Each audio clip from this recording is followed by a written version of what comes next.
it's really interesting because when I studied psychology masters, they talked about gender being a construct, and I'd never thought of that before. And I was like, wow.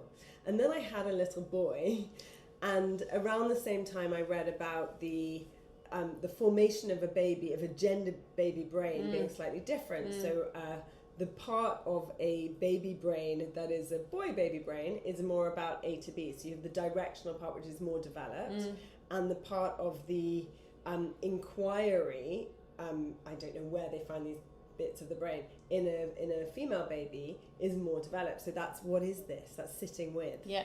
And so I remember reading that and then watching my son, who I did not push in either direction. And now he loves science, he loves chemistry, he hates football, he loves expressive dance. He only plays with girls at school because he doesn't like the war games.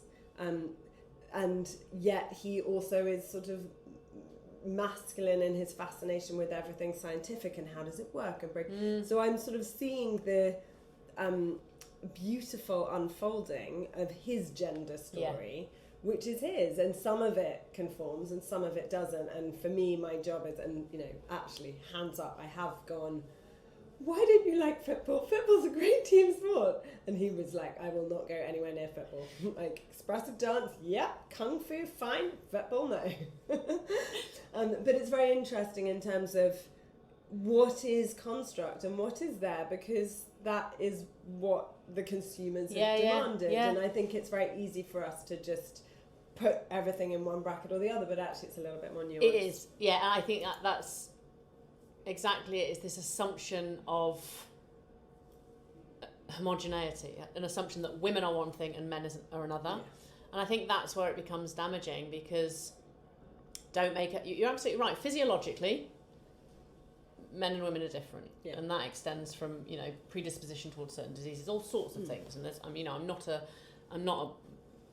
scientist, so I'm not going to delve into that, but it frustrates me that people make assumptions about me. I am very all of those things. I'm very decisive, I'm very driven, I'm very ballsy, all of that. And why shouldn't I be? And when people see me for the first time, they make assumptions about my personality and my capabilities based on the fact I'm a woman.